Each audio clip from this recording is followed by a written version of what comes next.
EVM में बेईमानी है और मोदी जी ईवीएम के माध्यम से ही जीत के आते हैं, अन्यथा हमें 50 ईवीएम देने में क्या दिक्कत है। हम पूरे देश में दिखा देना, सारा लाइव करके दिखाते हैं, पत्रकारों के बीच में दिखाते हैं ईवीएम कैसे हैक होती है, ईवीएम में किस तरह से रीप्रोग्रामिंग होती है। अगर हमें जाना नहीं दिया जा रहा, हमें गिरफ्तार किया जा रहा है। हम लोग यह मानते हैं कि ईवीएम एक बेईमान मशीन है और ईवीएम को हैक किया जा सकता है, और ईवीएम के खिलाफ जो यह लड़ाई है कोई नई लड़ाई नहीं है। ईवीएम के खिलाफ लड़ाई खास तौर पे इस देश में अम्बेडकरवादी लड़ते रहे, लंबे समय से लड़ रहे हैं। हमारा संगठन परिसंघ और बॉम्ब सेफ जैसे संगठन समेत तमाम अम्बेडकरवादी छोटे बड़े संगठन लगातार ईवीएम के खिलाफ लड़ाई लड़ रहे हैं। सर, ईवीएम को लेकर एक बार फिर से सुगबुगाहट शुरू हो गई है, लोग विरोध प्रदर्शन कर रहे हैं, कई लोग आंदोलन भी करते जा रहे हैं ईवीएम को लेकर। क्या सोचते हैं ईवीएम को लेकर आप? ईवीएम एक बेईमान मशीन है, इसमें सोचना क्या है। ईवीएम जो है एक बेईमान मशीन है, इसमें नया कुछ तो है नहीं, इसमें सोचना क्या है। अब आप सोचिए, बहुत लोग कहते हैं ईवीएम से बेईमानी नहीं हो सकती, टेम्पर्ड नहीं किया जा सकता है। अभी जब चंद्रमा पर जब यान भेजा गया था, मशीन भेजा गया था, रोवर, तो जब ख़राब हो गया तो इसरो के वैज्ञानिकों ने कहा कि हम उसको रिपेयर कर रहे हैं। हाल के दिनों में आप देखिए, अमेरिका में रहते हैं सैम पित्रोदा, उनको भारत में टेक्नोलॉजी का गुरु कहा जाता है। अमेरिका में रहते हैं सैम पित्रोदा, उनको जो है संचार क्रांति का जनक कहा जाता है, भारत में कंप्यूटर क्रांति का जनक कहा जाता है। राजीव गांधी के सहयोगी हैं, पद्म विभूषण हैं, और उनकी किताबें, सैम पित्रोदा की किताबें दुनिया के तमाम प्रतिष्ठित विश्वविद्यालय में पढ़ाई जाती है, और वो दुनिया के नामी गिरामी वैज्ञानिकों में, अर्थशास्त्रियों में उनकी गिनती होती है। सैम पित्रोदा लगातार अब सवाल उठा रहे हैं, हर दिन सवाल उठा रहे हैं। सैम पित्रोदा कह रहे हैं कि अगर ईवीएम से फिर चुनाव हुआ 24 में भी, हो सकता है ये 500 सीटें 400 सीटों से पार भी ले आए।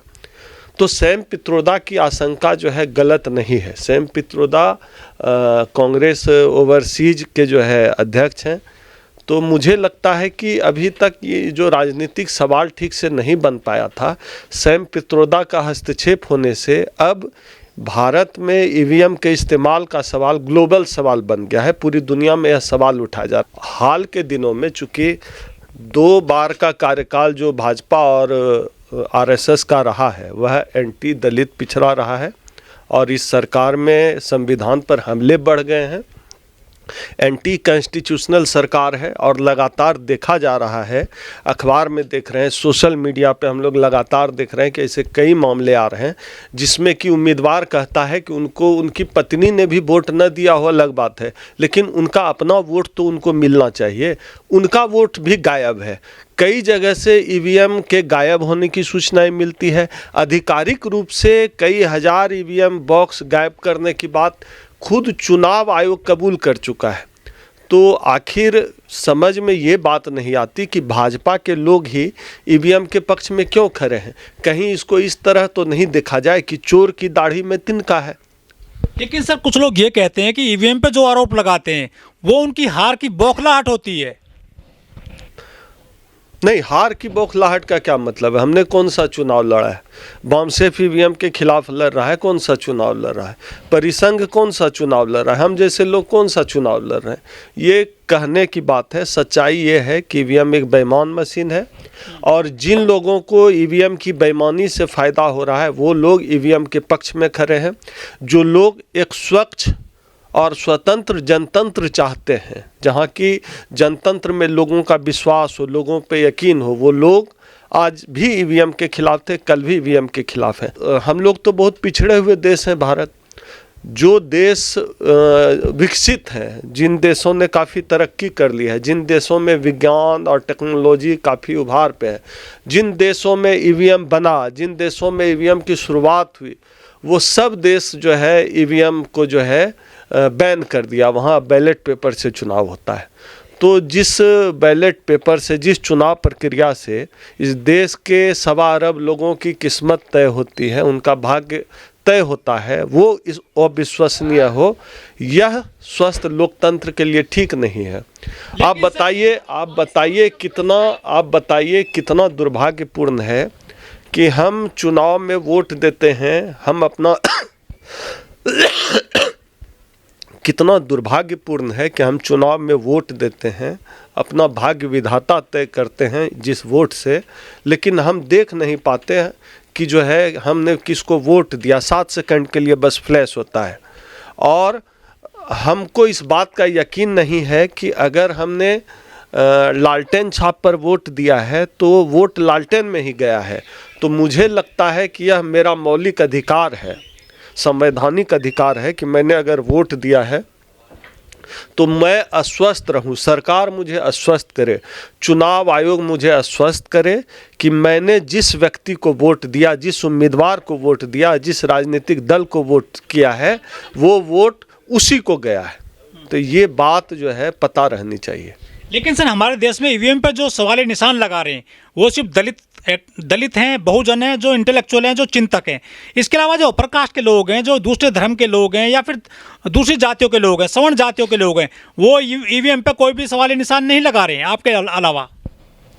नहीं, वो क्यों लगाएंगे। लेकिन एक बात अच्छी खबर इस बीच ये है, पता चला है कि अगस्त में इंडिया गठबंधन ने 5 बार इलेक्शन कमीशन से समय मांगा ईवीएम पर बात करने के लिए कि ईवीएम को हटाकर बैलेट पेपर लाया जाए। इलेक्शन कमीशन ऑफ इंडिया ने समय नहीं दिया। दुर्भाग्यपूर्ण है।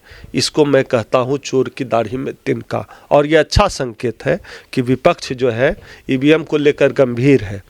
पिछले दिनों भी जो इंडिया गठबंधन की बैठक हुई उसमें भी ईवीएम पर चर्चा हुई।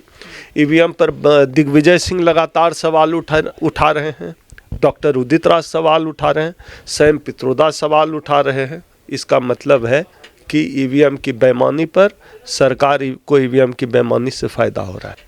लेकिन सर चुनाव आयोग और सुप्रीम कोर्ट बाकायदा कह चुका है कि ईवीएम में कोई गड़बड़ी नहीं है। अगर गड़बड़ी है तो उसको साबित करें, और जो आरोप लगा रहे हैं हम उनको नोटिस भेजेंगे, सुप्रीम कोर्ट कह रहा है और जो चुनाव आयोग वो भी कह चुका है इस बारे में। तो ये अभी जो सरकार है, जो लोग सत्ता में, सत्ता का मतलब सिर्फ सरकार में होना नहीं होता है, सुप्रीम कोर्ट भी सत्ता है, इलेक्शन कमीशन भी सत्ता है। जो लोग सत्ता में हैं वो असल में इस देश में अल्पसंख्यक हैं। उनकी आबादी देश में 10% से ज़्यादा नहीं है सब मिलाकर। तो वो लोग बेईमानी से ही सत्ता में आ सकते हैं, कभी धूर्तई से, कभी बेईमानी से, कभी धूर्तता से, कभी चालाकी से, कभी ईवीएम के माध्यम से ही ये लोग सत्ता में आ सकते हैं। तभी ये लोग सत्ता में आए हैं। ये लोग क्यों ईवीएम के खिलाफ जाएंगे? ये तो ईवीएम के पक्ष में खड़े रहेंगे, हमेशा पक्ष में खड़े रहेंगे, जी जान लगा देंगे। और जहाँ तक आप बात कर रहे हैं कि वो कह रहे हैं साबित करो, भाई हम कोई टेक्नोलॉजी एक्सपर्ट नहीं है ना, लेकिन इतनी बात तो मोटा मोटी समझ में आती है कि अगर धरती पर से चंद्रमा पर अंतरिक्ष को हम रिपेयर कर सकते हैं, वहाँ अंतरिक्ष में उपग्रह को, तो ईवीएम को हैक करना कोई बड़ी बात नहीं है। तो ये छोटी सी बात तो हम समझते हैं। तो विश्वसनीय बना रहे चुनाव का जो व्यवस्था है, इससे आपत्ति क्यों है सरकार को, चुनाव आयोग को, सुप्रीम कोर्ट को क्यों आपत्ति है? यदि ईवीएम में गड़बड़ी आपको लगती है, ऐसा महसूस होता है, तो विपक्षी पार्टियां हैं बहुत सारी, वो सड़क पर क्यों नहीं आती ईवीएम को लेकर? ईवीएम के खिलाफ आंदोलन क्यों नहीं कर रही विपक्षी पार्टी मिलकर के सभी? अब देखिए, मैंने अभी तुरंत आपको बताया कि अगस्त में 5 बार इंडिया गठबंधन ने इलेक्शन कमीशन से समय मांगा, नहीं दिया। सांसदों को उठाकर, चुने हुए सांसदों को उठाकर संसद से बाहर फेंक दिया जा रहा है। क्या करे विपक्ष, क्या करे? आप बोलने का स्पेस नहीं, बहिष्कार करिए आप। मीडिया को खत्म कर दिया गया है। चुनाव का बहिष्कार तो एक आखिरी विकल्प है, लेकिन उसके पहले के जितने भी विकल्प हैं जो लोकतंत्र में हम लोगों को मिले हुए हैं, राजनीतिक दलों को जो हक मिले हुए हैं, जो अधिकार मिले हुए हैं, जो कर सकते हैं, तो राजनीतिक दल वो तो कर ही रहे हैं, वो तो करना चाहिए। अब संसद से बड़ी जगह कौन सी होगी? संसद से बड़ी कौन सी जगह होगी जहां बात कही जा सके? और इतने बल्क में सांसदों को आप सस्पेंड कर दे रहे हैं संसद से बाहर। सांसद कोई एक व्यक्ति नहीं होता है, बल्कि पूरे लोकसभा का प्रतिनिधित्व करता है। और आप 150 सांसदों को बाहर कर रहे हैं, इसका मतलब है आप देश की आधी आबादी को कह रहे हैं कि संसद तुम्हारे लिए नहीं है। अब संसद में आवाज़ ना उठे तो कहाँ उठे? तो सबकी आवाज़ बंद कर दी गई है। ईवीएम से इनको फ़ायदा है सत्ता में बैठे लोगों को, इसलिए ईवीएम के खिलाफ ये बात नहीं करेंगे। हमारे देश में ईवीएम को कांग्रेस लेकर आई थी, राजीव गांधी ने खुद इनको एंट्री कराई थी देश में ईवीएम से, तो अब तो उनको जो है भुगतना तो पड़ेगा इसको लेकर। जर्मनी में भी तो ईवीएम बना, बंद कर दिया गया ना। समय के साथ टेक्नोलॉजी का विकास हुआ, जब समझ में आया कि मशीन हैक किया जा सकता है तब उसको रोक दिया गया। दुनिया के कई देशों में ईवीएम बैन हुआ, तो अब भारत में भी होना चाहिए। लेके आई तो बंद नहीं हो सकती है क्या? राहुल गांधी भारत जोड़ो यात्रा निकाल रहे हैं फिर से, लेकिन ईवीएम के खिलाफ आंदोलन क्यों नहीं कर रहे हैं वो? इंडिया गठबंधन लगातार बात कर रहा है, दिग्विजय सिंह कर रहे हैं, और सब बात राहुल गांधी के ही मुंह से सुना है। राहुल गांधी कोई नेता प्रतिपक्ष है क्या? सब बात तो वही जोड़ रहे हैं ना वो। नहीं, सब बात वही करें, सब बात वही करें। बाकी लोग जो उदित राज तो कर रहे हैं, दिग्विजय सिंह तो कर रहे हैं, सैम पित्रोदा तो कर रहे हैं, ये सब तो आधिकारिक लोग हैं कांग्रेस के, यानी कांग्रेस पार्टी कर रही है। कुछ लोग ये कह रहे हैं, आप जैसे लोग जो इंटेलेक्चुअल हैं, बहुजन लोग हैं, जो दलित एक्टिविस्ट हैं, कि यदि ईवीएम रहेगी देश में तो दलित कभी सत्ता में आ ही नहीं पाएगा, कुर्सी तक पहुंच ही नहीं पाएगा। ये मनुस्मृति आ गई है दूसरी ईवीएम हमारे देश में, ऐसा कहते हैं बहुजन लोग, दलित लोग।